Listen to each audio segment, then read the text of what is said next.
Olá pessoal, boa tarde.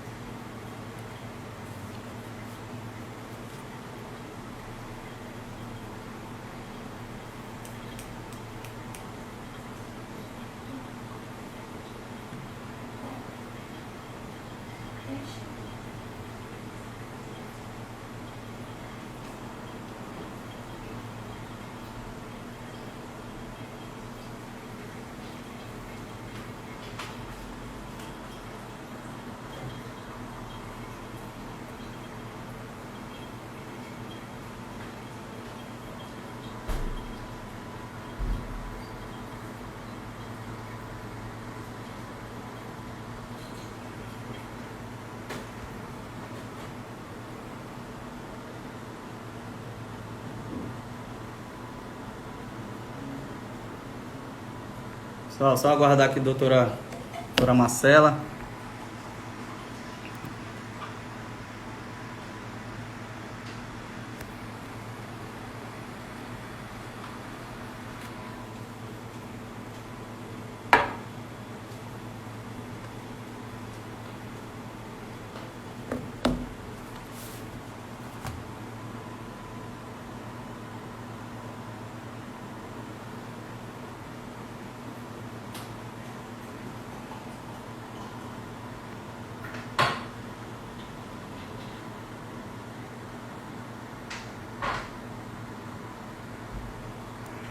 Vai entrando aí, vamos mandando o aviãozinho para os amigos que tem interesse.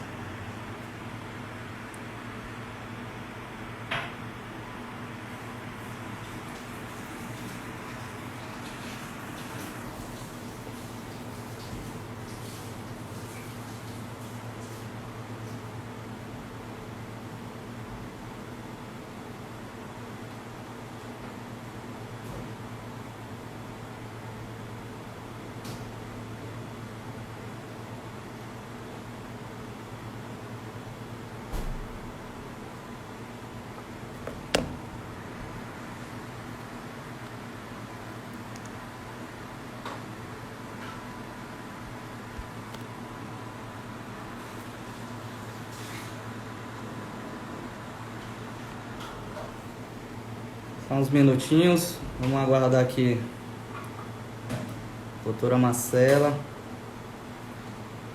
Nós já estaremos iniciando nossa live sobre as cirurgias minimamente invasivas, tá pessoal? Das hérnias discais.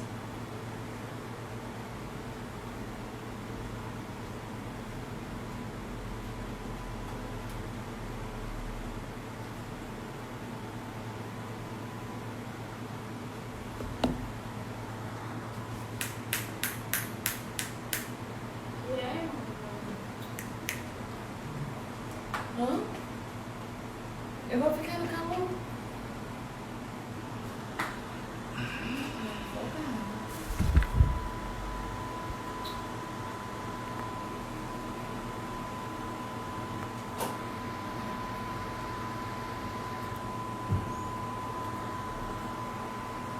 O que é?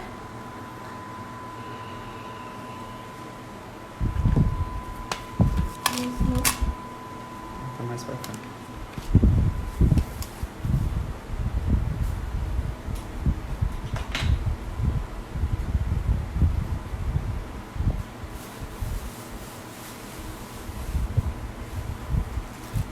Só um minutinho, pessoal.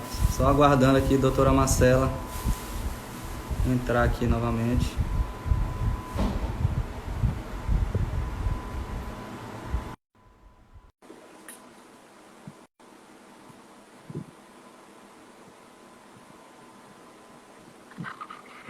Olá, doutora. Tudo Consegui, bem? mano.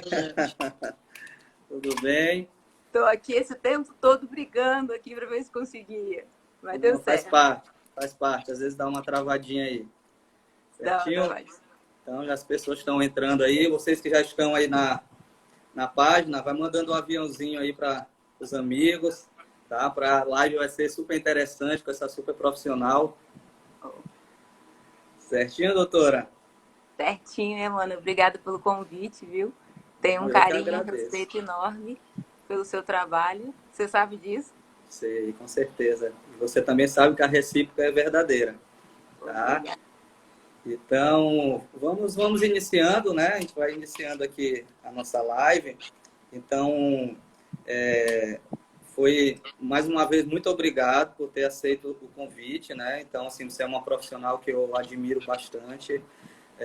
Você é uma profissional que acaba falando muito a língua dos fisioterapeutas, né? Então, eu digo isso que é uma médica, assim, que eu tenho uma admiração tremenda pela pessoa que admira nós como fisioterapeutas. Então, eu lhe agradeço muito, muito mesmo. Muito, então, e sei que o meu trabalho não seria possível sem o trabalho de vocês. Na verdade, sem o trabalho de vocês, a gente não consegue fazer quase nada. Vocês são realmente fundamentais. E vice-versa, né? Hoje a gente tem que se ajudar cada vez mais o trabalho multidisciplinar, ele tem que ser abordado, né? Em todas as esferas. Então, a gente tem que ir sempre em prol do nosso paciente, né? A gente tentar ajudar, independente de qual vai ser o profissional que vai ter mais trabalho com aquele paciente, né? Mas a gente tem que se ajudar. Não, é verdade. Eu confesso para você que eu não tenho o hábito de fazer lives, de falar em público, mas eu aceitei e fiquei muito feliz com o convite que você me fez, porque veio de você, porque veio da credibilidade do seu nome, do seu trabalho, que você sabe que você tem em São Luís, dos resultados que eu tenho com os meus pacientes que vão para você. Eu realmente tenho excelentes resultados contigo. E por respeitar tanto o seu trabalho e o nome que você construiu com tanto tempo aqui em São Luís, eu fiquei muito honrada, inclusive por estar fazendo parte de um pouquinho do seu trabalho. Para mim, realmente é uma honra.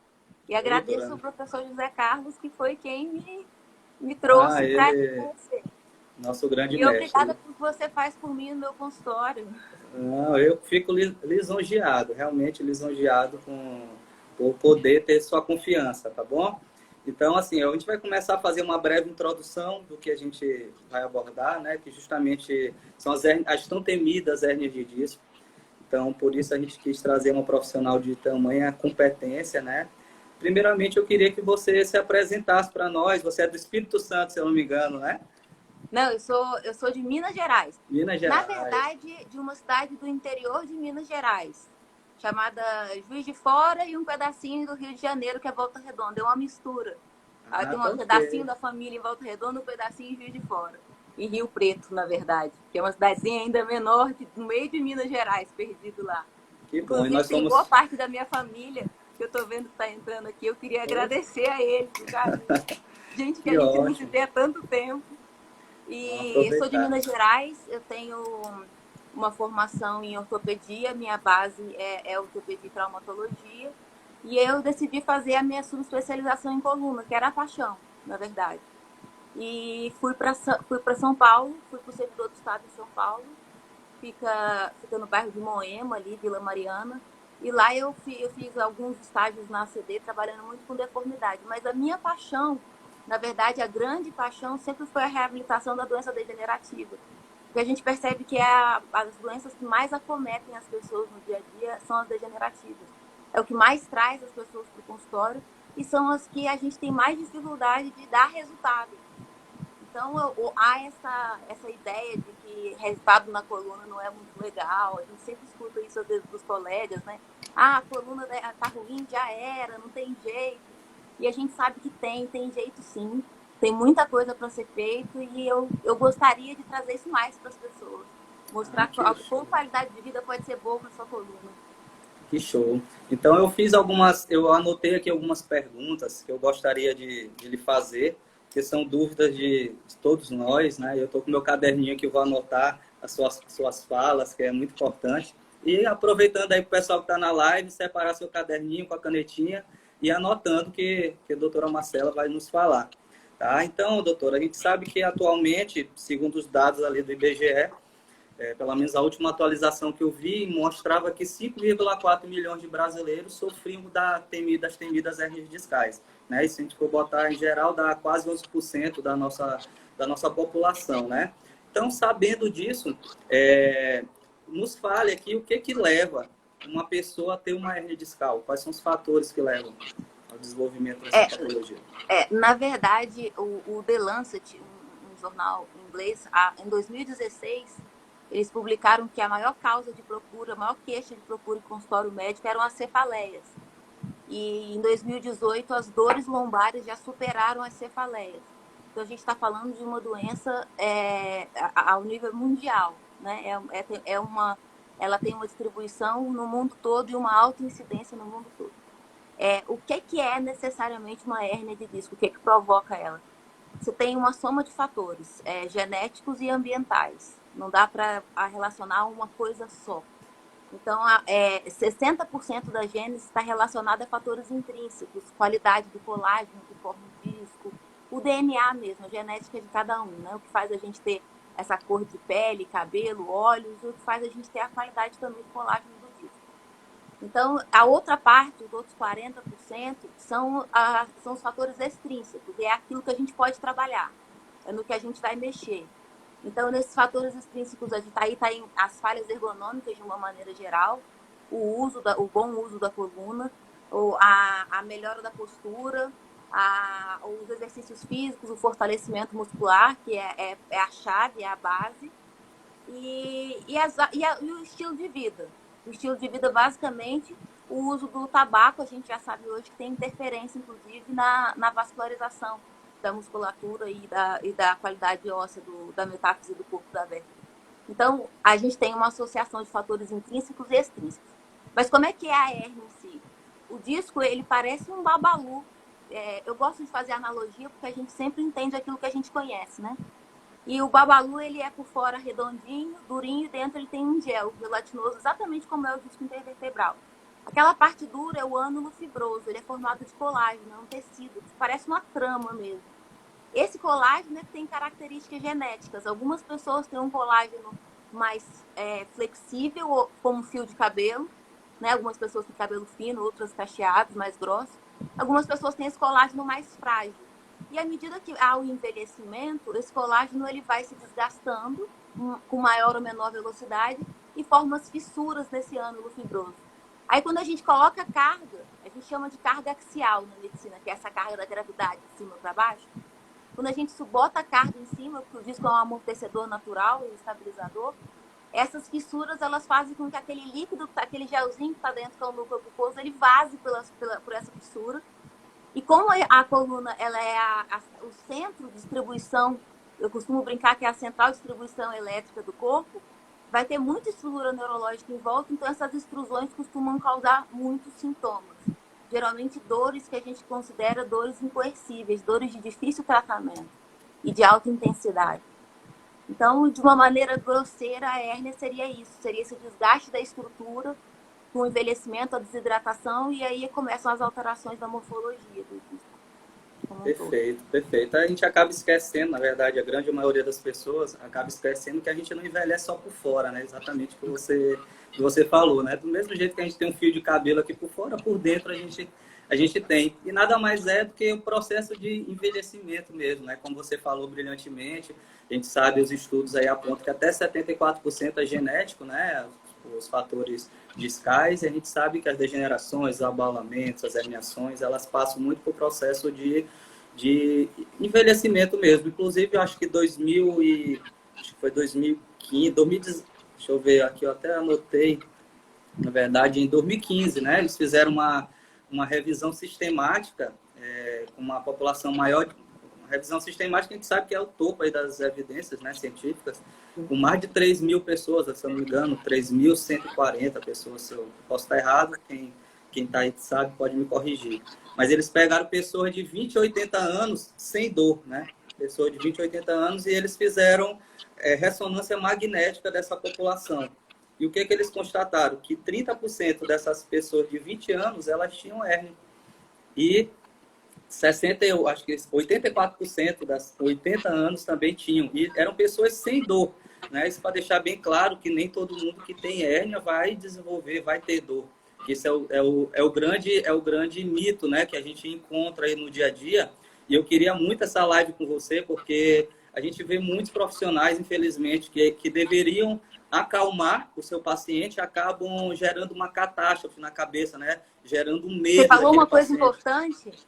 Você falou uma coisa importante que a gente está vivendo no momento da pandemia, onde quase todos os pacientes procuram a tomografia de tórax como uma dos primeiros exames de imagem na busca de alterações. E aí o que acontece?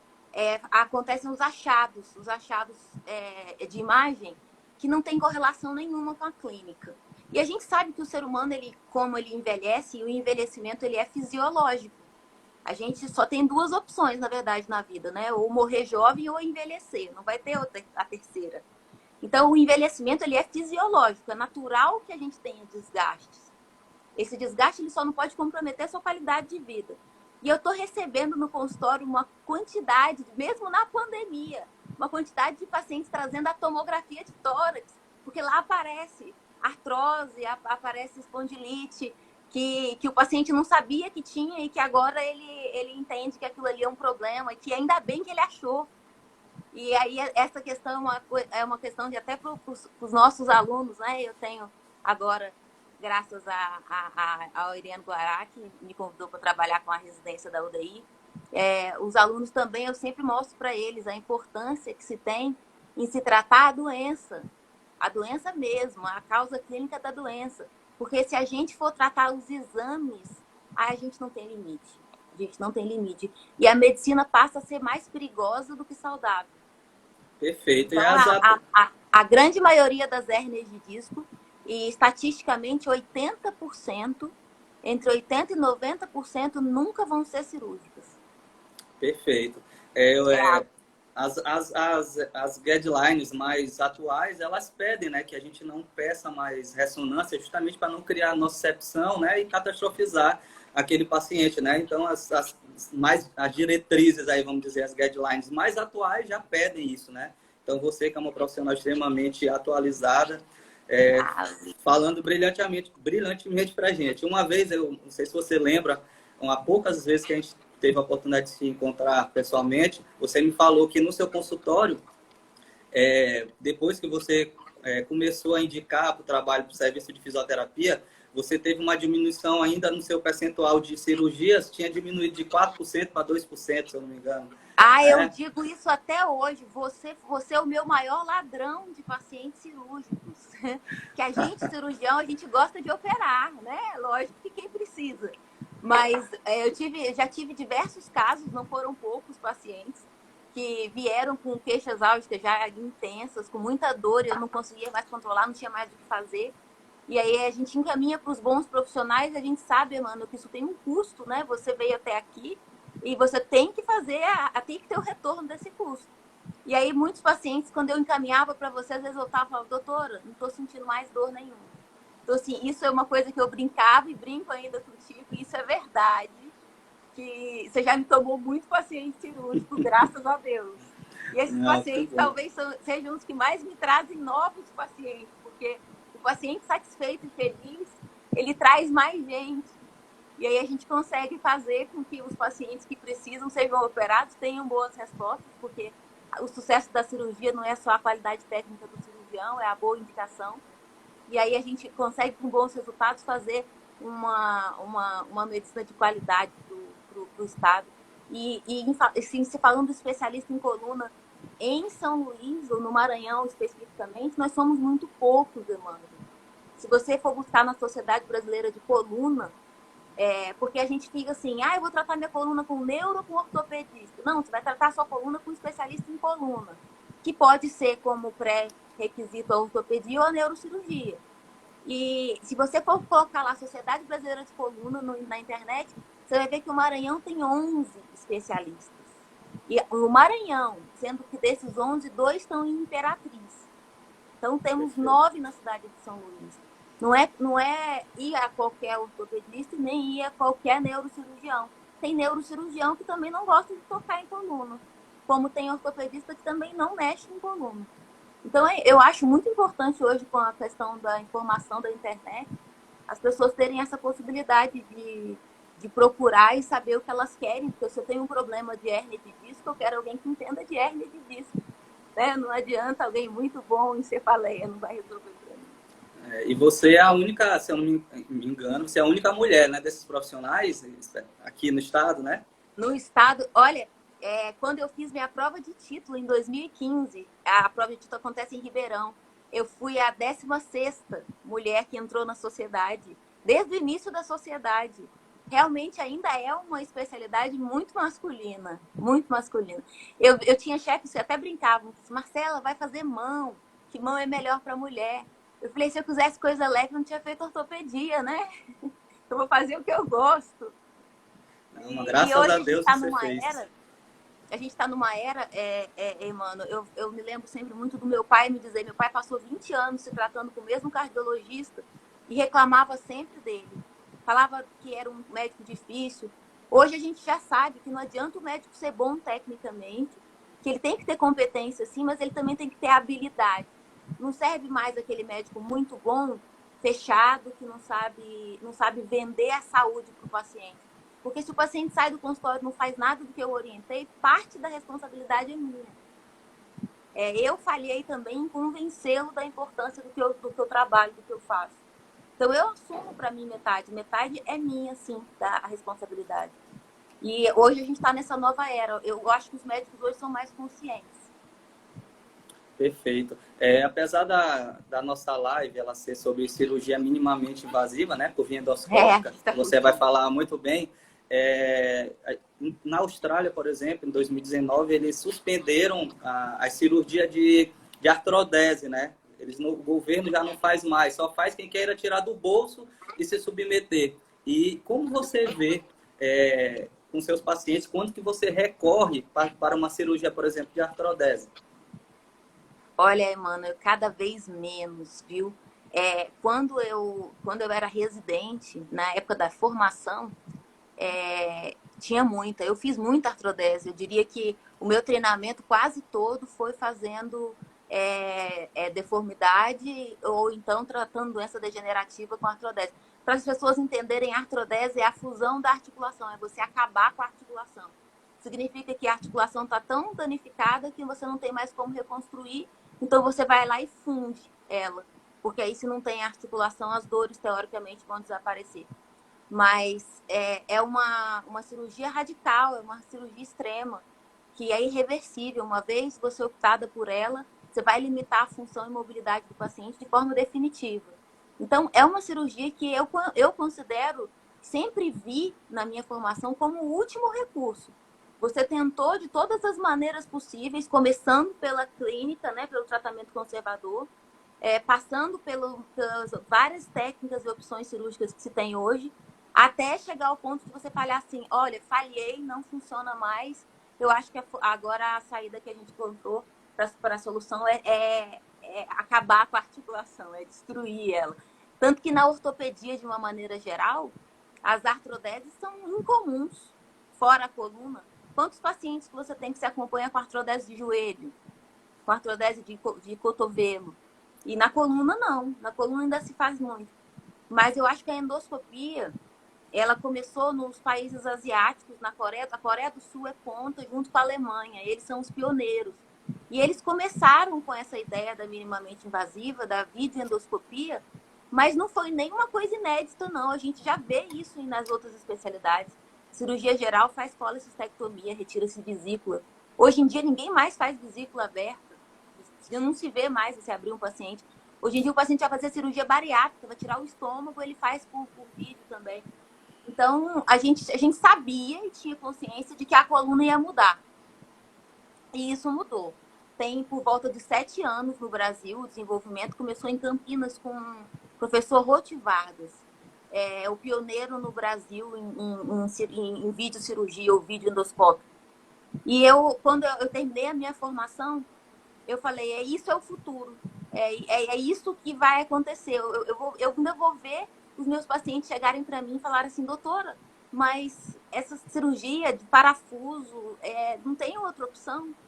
E mesmo eu fazendo, sabendo da agressividade, eu falei assim, não, tem que ter uma outra saída para a gente reabilitar esse paciente. Eu acho que a videoendoscopia veio para isso, veio para mudar essa ideia de que cirurgia de coluna não funciona, que cirurgia de coluna sempre fica ruim, que o paciente não melhora, que é muito agressivo ou que vai ficar paraplégico. Isso não é real. Elas são cada vez menos agressivas e tem bons resultados. Perfeito. E nós, como fisioterapeutas, eu sempre deixo bem claro para os profissionais que nos acompanham, os fisioterapeutas, que nós não mexemos na hérnia de disco, por exemplo. O único profissional que mexe exclusivamente na hérnia são os especialistas como você. Nós, fisioterapeutas, tratamos a função. A gente tem que entender que a patologia em si, você que mexe. Nós não fazemos, esse não é nosso papel. O fisioterapeuta tem que entender... Eu só conserto que estragaram, vocês é que previnem tudo. Porque às vezes passa uma visão que o fisioterapeuta trata a hérnia em si. Né? E a gente trata a função. A gente sabe que a gente vai por um outro caminho, né? Buscando a melhora do paciente. Hoje o fisioterapeuta está trabalhando muito por um modelo mais atualizado, que a gente chama modelo biopsicossocial, aquele modelo cartesiano, né? Que lesão era igual a dor. A gente está começando, a ciência já de algum tempo vem evoluindo e a gente está entendendo outras esferas, né? Não só a esfera biológica, que seria a lesão tecidual em si, a hérnia, mas a gente sabe que vários outros fatores psicossociais ali, influenciam diretamente o nosso paciente, né? E muitas das vezes o paciente que acontece, graças a Deus, não vamos dizer muitas das vezes, porque são pequenos casos, mas a gente perde a batalha. O que seria perder a batalha? São os pacientes que a gente tenta recuperar e a gente perde para a cirurgia. É aquele paciente que você me manda, mano, eu tento ajudar esse paciente, eu não consigo. Ó, doutora, perdi a batalha, é com você, né? Então, eu tenho uma pergunta para te fazer baseada nisso, né? Quais seriam as vantagens dessa cirurgia minimamente invasiva, videoendoscópica, e como esse processo ele é realizado? Explica aí um pouquinho para a gente. Olha, a grande vantagem é em relação à menor agressividade do procedimento e em relação às comorbidades, porque o procedimento cirúrgico, ele em si, ele causa um trauma. Né? A gente bota numa balança e acha que a cirurgia vai fazer mais benefício do que malefício, mas ela é um trauma, é uma agressão. Né? Sempre é e sempre tem risco. Isso é uma coisa que eu sempre deixo claro, quem é meu paciente sabe disso. Quando a gente opta por cirurgia, ele tem que estar ciente de que ele está indo por um procedimento de risco. De último caso, como você falou, não deu certo. Qual é a vantagem da videoendoscopia hoje? Até pouco tempo atrás, a gente fazia a microdissectomia para fazer o acesso até a coluna, até o disco. A questão anatômica, os elementos posteriores da coluna, os elementos ósseos, eles atrapalhavam o acesso. Então, para poder acessar, a gente fazia um dano anatômico muito grande para conseguir fazer a descompressão, que seria tirar aquele conteúdo que extravasou de dentro do babalu, de dentro do disco.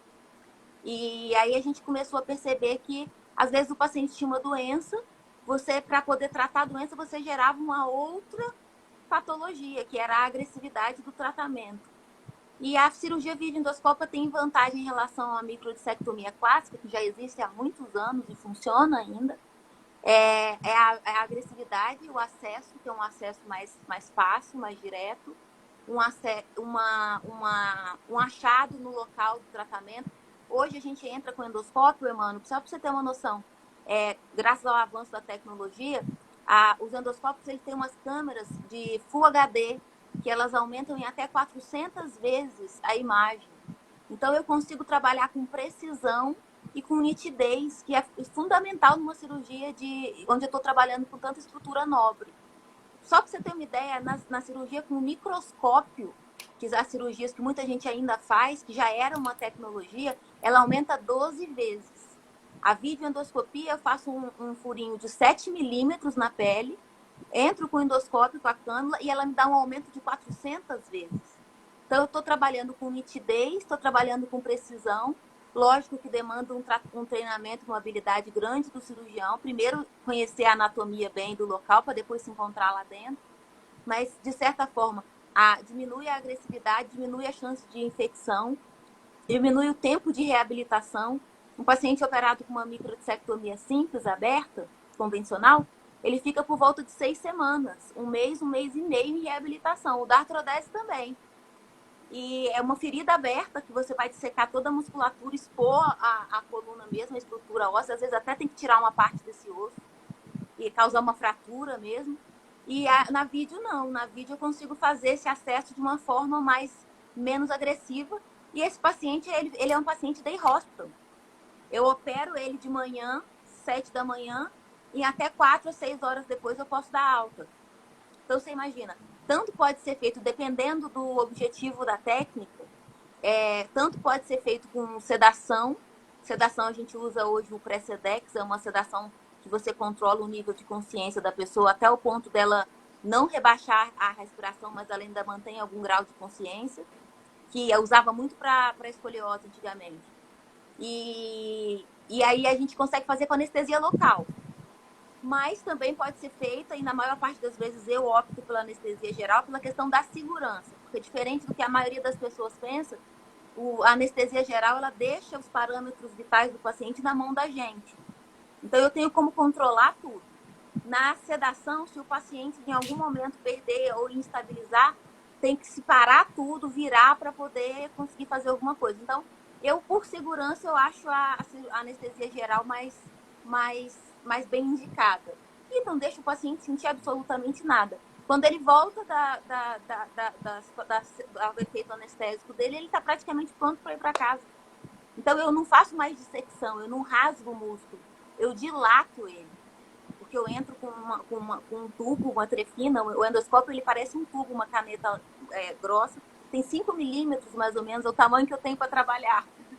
Eu trabalho ali dentro. A diferença, inclusive, da coluna para as outras é que quando você faz um abdômen, você dilata o abdômen com gás e trabalha lá dentro, né?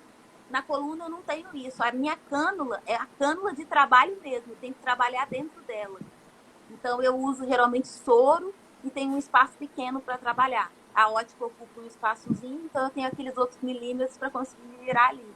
Mas ó, tem essa vantagem. E aí vem muita gente questionar assim, Marcela, mas e o custo? É mais caro, muito mais caro do que a cirurgia Seria aberta? a próxima pergunta que eu ia lhe fazer. Estava aqui anotado.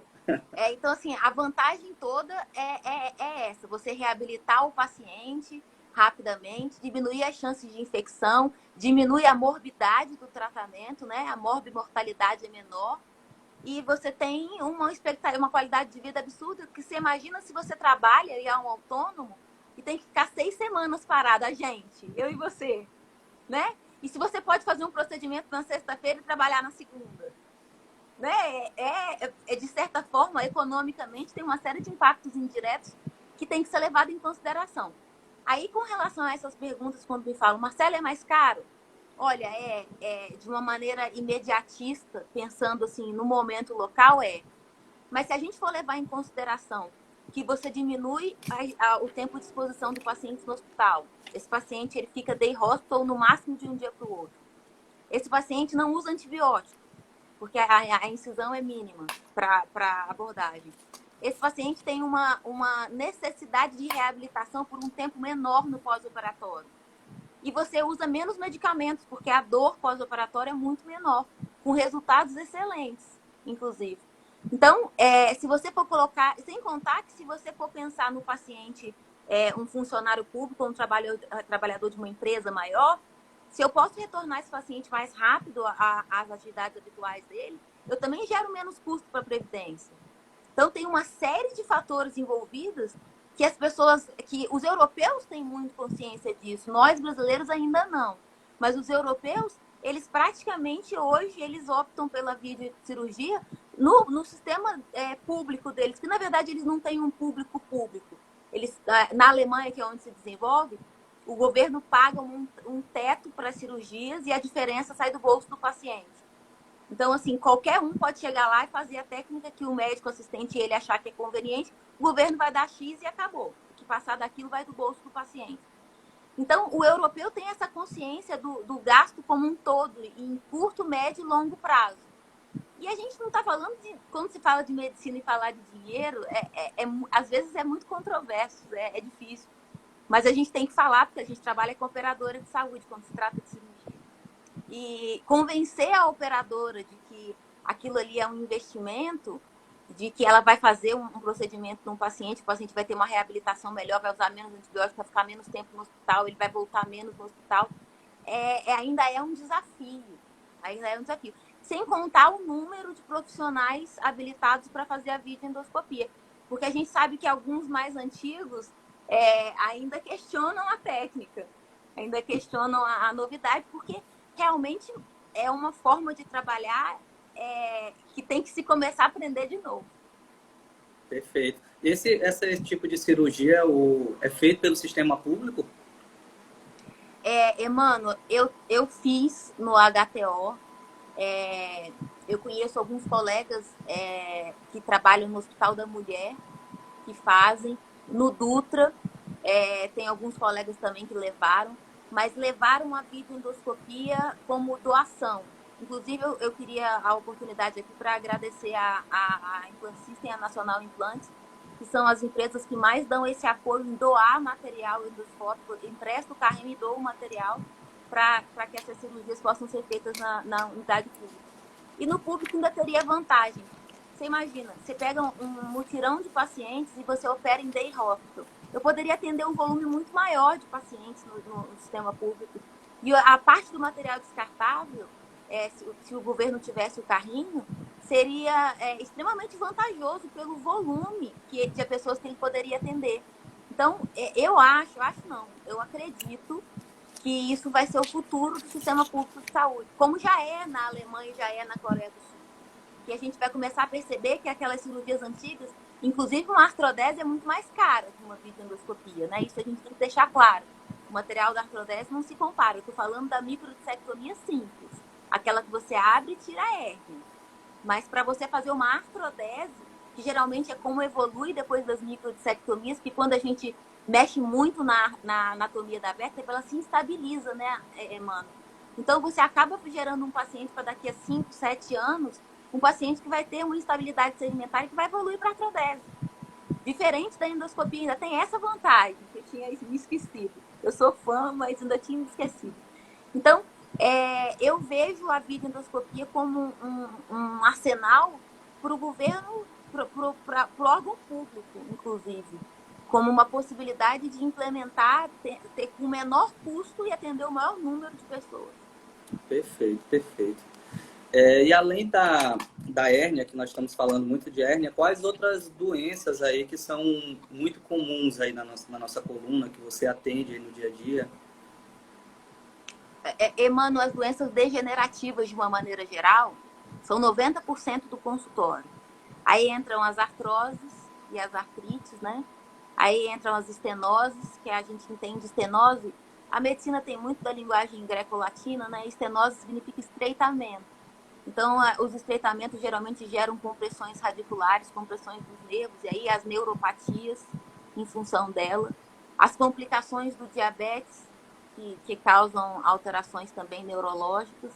E, então, de uma maneira geral, e sem contar o trauma, mas o trauma já não vem tanto para o consultório direto para mim. Hoje, como eu estou trabalhando na emergência da UDI, eu tenho mais acesso ao trauma por lá. Mas o consultório, 90% são as artrites, as artroses, as doenças degenerativas de uma maneira geral, incluindo a estenose, incluindo as hérnias de disco.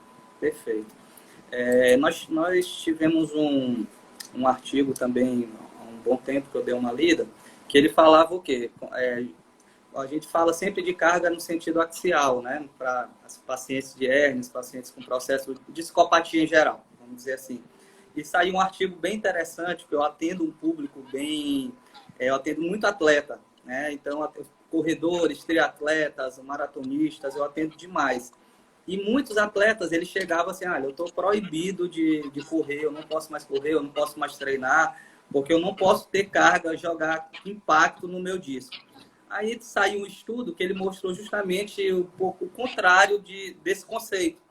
Ele mostrou que eles fizeram um estudo com corredores e eles mostraram que o disco do corredor ele é mais forte que o disco de uma pessoa normal, não corredora, por causa justamente do processo de hidratação do disco, né? O impacto ajudaria na hidratação desse disco. Como que você lida com esse tipo de público? Perguntas difíceis as suas, mas é interessante. Eu também tenho esse público lá com o professor José Carlos, que a gente atende todo tipo de paciente, né? E a questão do corredor é uma questão desafiadora. A porção anterior da coluna, ela se relaciona muito bem com a compressão, que é quando a gente fica em flexo mesmo.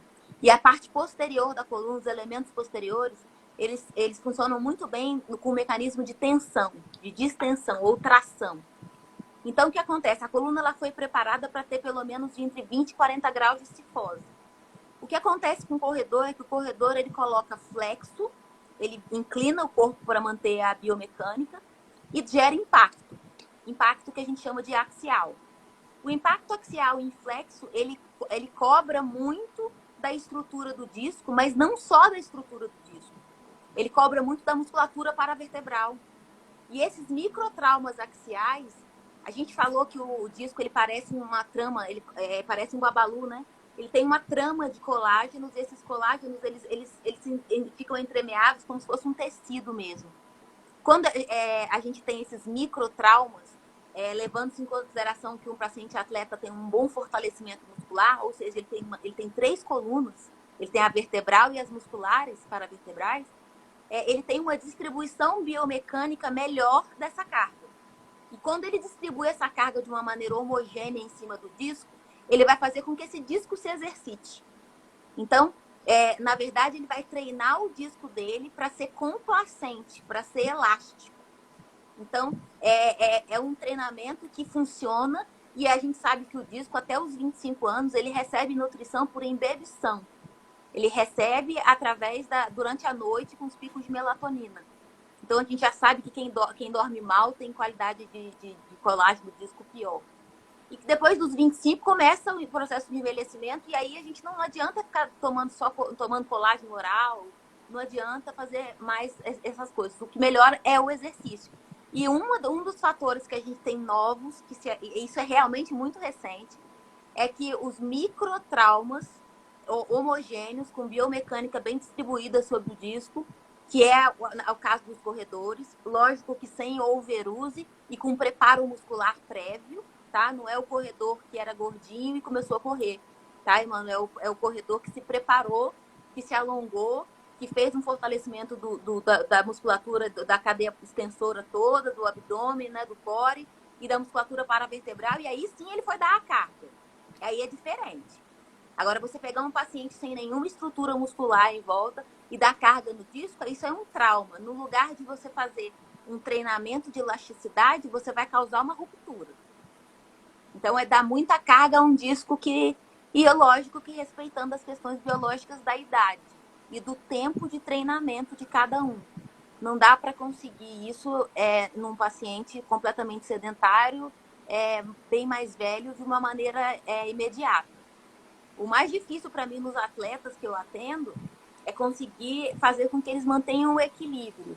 Tanto o sedentário, que não quer fazer nada, quanto o atleta que é o viciado, né? Aquele que vive da endorfina do exercício. Eu preciso conseguir mostrar para ele que ele pode sim, mas ele precisa se preparar para isso.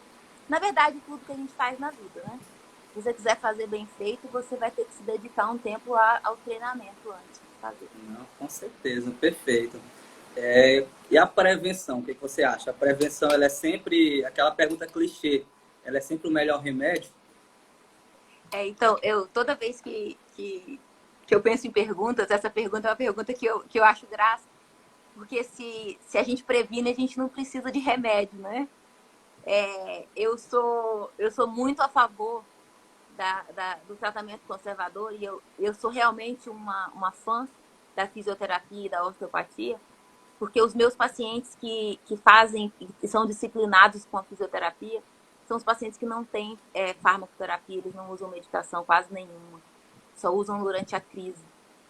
Então, se a gente for pensar assim, eu diria mais do que o que você falou, eu acho que a prevenção é a única forma de que, não só para a coluna, mas para a qualidade de vida de uma maneira geral, uma boa ergonomia, exercícios físicos bem orientados e uma boa educação, incluindo a educação física e alimentar, são a chave.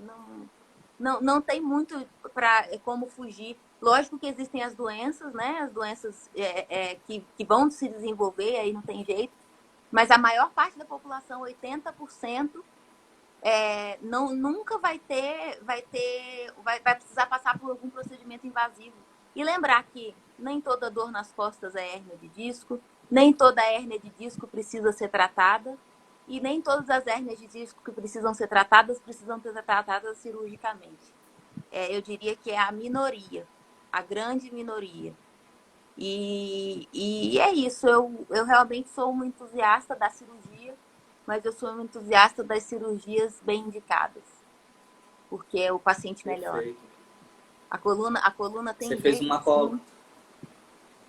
A coluna melhora. Não, você fez uma colocação perfeita aí, né? Porque a gente sabe hoje, através de algumas linhas de pesquisa, que 95% das dores lombares, por exemplo, elas são inespecíficas, né? Então, elas não têm uma causa... muscular, mecano postural. Elas são inespecíficas. Então, a gente vê muitos pacientes que a mamãe natureza ajuda. Às vezes, até sem intervenção nossa, né? E tem estudo que mostra que a maioria dos pacientes de dores lombares inespecíficas, eles têm uma melhora sem estímulo nenhum em até 6 semanas. E muitas das vezes a gente vê profissionais achando que meu paciente melhorou com 6 semanas, fui eu que melhorei. E a gente sabe que já não é bem assim, né? Você pode ter ajudado sim, mas a mamãe natureza faz parte, né? Como nós sabemos das grandes hérnias, né? A capacidade de reabsorção. É aquela situação que me perguntam assim, Marcela, mas eu sou um atleta, eu sempre fiz exercício físico minha vida toda, por que eu tô com a hérnia, por que eu tenho que operar? Que às vezes acontece, né? E ao mesmo tempo vem o paciente gordinho, sedentário, você vai olhar o exame dele tá melhor do que o do atleta. Aí você fala assim, meu Deus, como é que a gente explica isso pro paciente? Genética. E se ele não se exercitasse, se ele não se preocupasse em melhorar biomecanicamente, ele estaria numa situação ainda muito pior. Isso não tenha dúvida.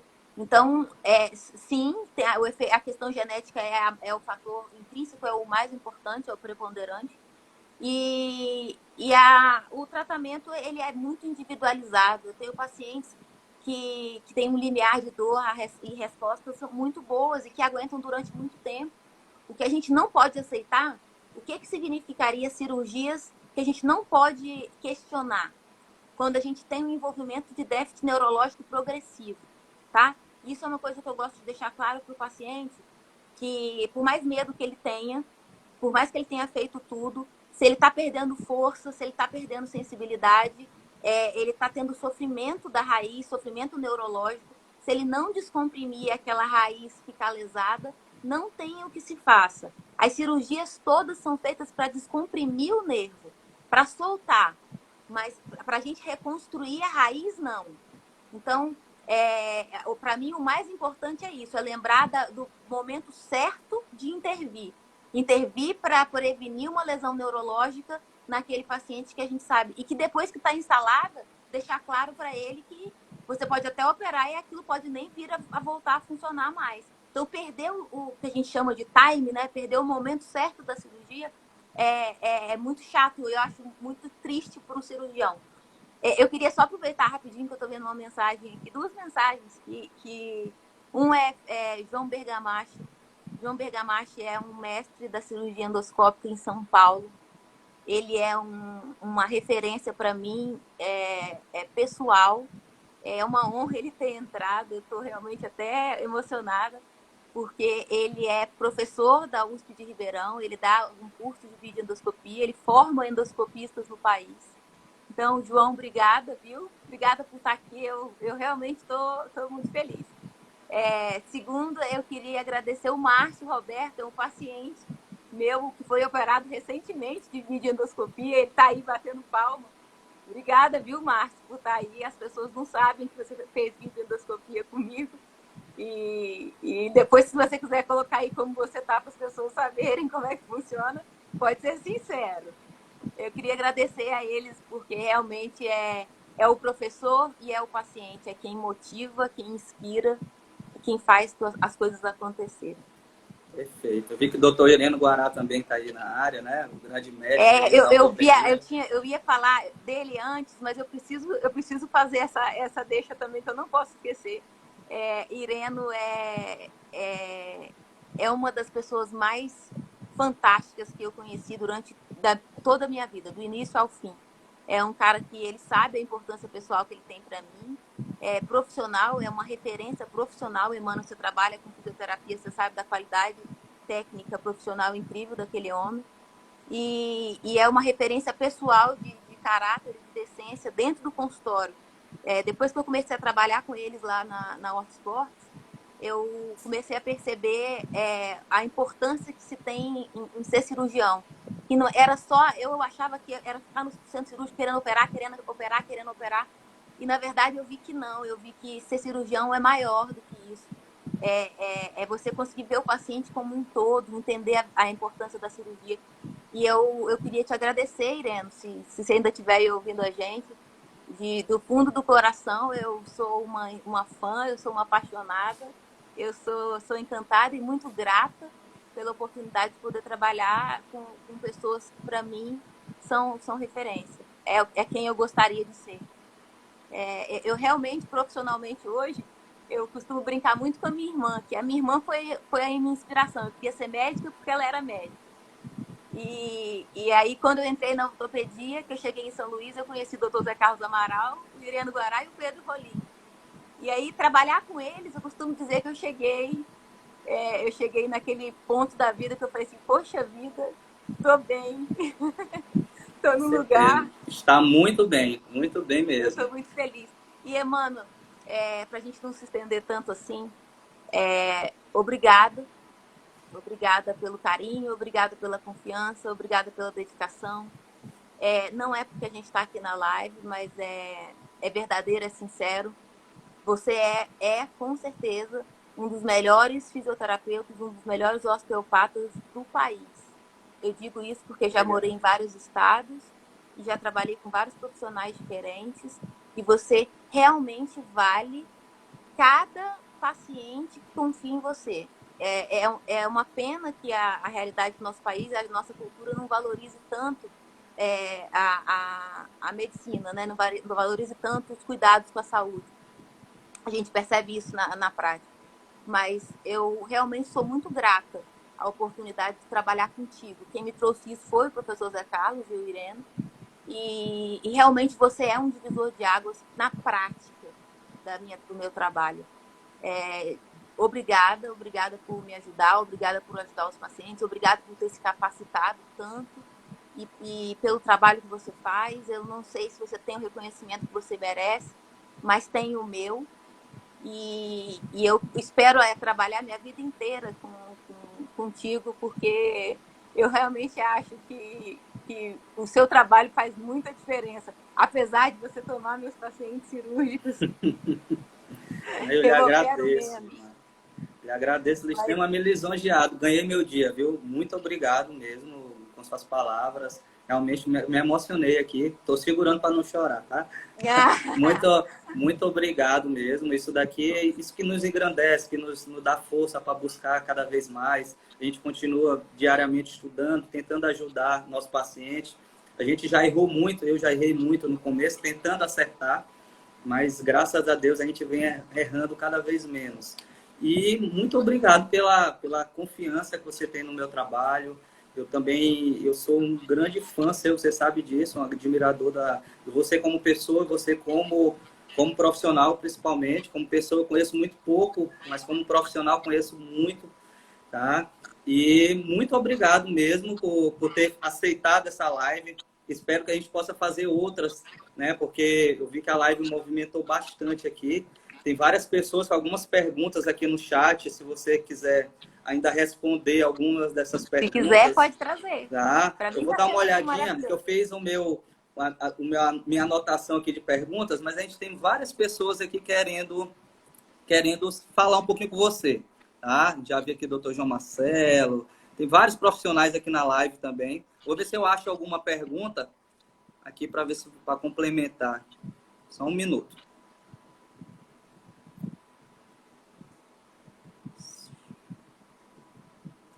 Aqui tem muita gente, eu vejo seguidor seu lhe acompanhando, muitos elogios. Tem um paciente aqui que diz que vai realizar um sonho, vai consultar com você pela primeira vez na próxima quarta, aí no Hospital UDI, tá? Então é isso mesmo, Poxa, tem que realizar esse sonho. Obrigada. Deixa eu ver se a gente tem algumas perguntas. Para Na verdade, mim também é sonho. O meu trabalho é realmente uma coisa que me faz muito feliz. Inclusive, eu agradeço muito nesse momento aos meus pais, né? Meu pai e a minha mãe. Que se não fossem eles, nada seria possível. E realmente eu gosto muito do meu trabalho. Espero que essa pessoa que vai realizar esse sonho saia feliz de lá. perfeita. Eu tenho só uma pergunta aqui que eu acho que foi mais para mim essa pergunta. A Débora Xavier, ela perguntou aqui: quiropraxia e osteopatia podem ser utilizados na terapia e quais as principais diferenças? Eu vou responder aqui a Débora. Débora, a quiropraxia e a osteopatia, a principal diferença delas são os criadores, né? Elas são duas técnicas americanas. A osteopatia foi a primeira técnica de terapia manual a ser desenvolvida através da ciência mesmo, cientificamente, a osteopatia. Foram 10 anos antes da quiropraxia. Ela foi desenvolvida na época da Guerra da Secessão por um cirurgião, médico cirurgião chamado Under Taylor Still. E a quiropraxia nasceu 10 anos após por um cidadão um canadense que migrou para os Estados Unidos, chamado David Palmer. E ele era um autodidata que, através de uma manipulação que ele fez na cervical, de um porteiro do prédio lá, esse porteiro voltou a ouvir após essa manipulação cervical e, inclusive, ele achou que tinha descoberto a cura da surdez, né? Durante muito tempo, a quiropraxia acabou até sendo considerada como charlatanismo por causa disso. Mas essas são as principais diferenças, apesar de eu considerar que são técnicas que são primas, elas têm... a osteopatia tem o conceito de disfunção, a quiropraxia de subluxação articular, tá? Mas são técnicas de terapia manual. Então, essas são as principais diferenças. Eu vou dizer que a diferença primordial é o tempo de estudo. A osteopatia acaba sendo um pouquinho mais complexa do que a quiropraxia. Tá? Mas são duas técnicas que ajudam bastante aí no tratamento dos pacientes com hérnias discais. E você trabalha com a quiropraxia também, mano?